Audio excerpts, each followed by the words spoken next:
Ең бірінші ағайындар, bizim ақидамыз Ахли сунна вал жамааттың ақидасы.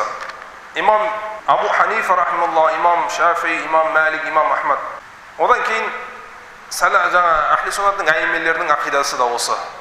Имам Ибн Хаджар рахималлах, имам Науави, имам Ибн Асакир, имам Захаби, имам Ибн Раджаб Хамбали, имам Ибн Джамаа, имам Ибн Манзур рахималлах, барлығы олар тафуиз ақидада болған. Яғни Алла субхану ва тағаланың тафуизді ұстанған олар.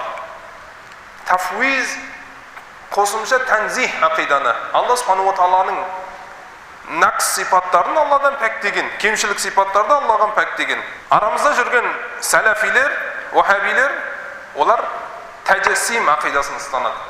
Яғни Алла субхану ва тағалаға дене береді бұлар. Алла субхану ва тағалаға бұлар дене береді. Арамызда жүрген сәләфилер, дил мұратты тыңдайтындар да, басқа кім араларында бар? Шейх сымақтар кім бұлардың? Дарын да, басқа да, басқа, барлығы бұлардың тәжессим ақиданы ұстанады бұлар.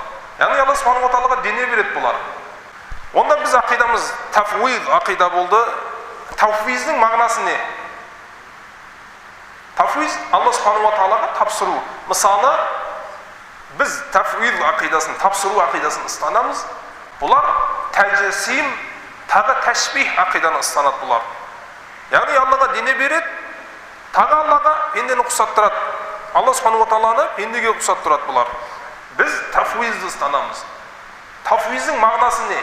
Тафуиз деген мағына Аллаға тапсыру. Имам Ахмад рахималлахның сөзін келтірдім. Имам Ибн Джаузи рахималлах Заммут Тауил деген кітапта, Заммут Тауил деген кітаптың 28-ші бетінде Имам Ахмад рахималлахдан келтіреді. Ар-Рахман алал арш истауа. Алла аршының үстіне истауа қылды деген қандай мағынада?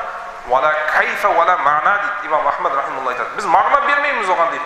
Отырды, көтерілді деп айтпайын дейді.